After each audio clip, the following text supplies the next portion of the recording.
আমি সৌমিলি চলে এসেছি আমার টুটা ফুটা মিনি ব্লগ নিয়ে, কারণ আমি প্রত্যেক দিনই যেখানে যেখানে যাই ভাবি মিনি ব্লগ করবো, বাট আমি ভুলে যাই কেন জানি না। সো আজকে আমরা গেছিলাম ব্যারাকপুরে, ওখানে আমরা ফার্স্টেই যাবো ভেবেছিলাম শপকার্টে। আমরা ফার্স্ট টাইম শপকার্টে যাচ্ছি, আর শপকার্টে সৌতমের কিছু শপিং করার ছিল। কালেকশন কিন্তু ছেলেদের বেশি ভালো, কোয়ালিটিও খুবই ভালো, মেয়েদের এই ব্যারাকপুরের স্টোরে খুব একটা আমি কিছু দেখিনি। সো ওখান থেকে শপিং কমপ্লিট করে আমরা বেরিয়ে ভেবেছিলাম যাব জুয়েলারি খাজানাতে। সো একটা টোটো বুক করে নিলাম। এখানে না ক্যাবের মতন, মানে উবের ওলাতে যেমন আমরা ক্যাব বুক করি ওরকম টোটো বুক করা যায়, বেশ ভালো কিন্তু। সো জুয়েলারি খাজানাতে গিয়ে দেখলাম ভালো ভালো কালেকশন রয়েছে, তোমরাও যেতে পারো তোমাদের যদি সামনে বিয়ে শাদি থাকে।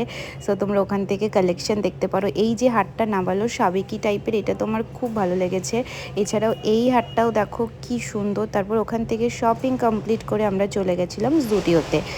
এখানকার জুডিওর কালেকশন একদম ভালো না, আমার কিছুই ভালো লাগেনি। সো ওখান থেকে বেরিয়ে প্রচণ্ড খিদে পেয়ে গেছিলো সবার, ঢুকেছিলাম দাদা বৌদিতে, পেট পূজা করে বেরিয়ে বাড়ি চলে এলাম। So tata.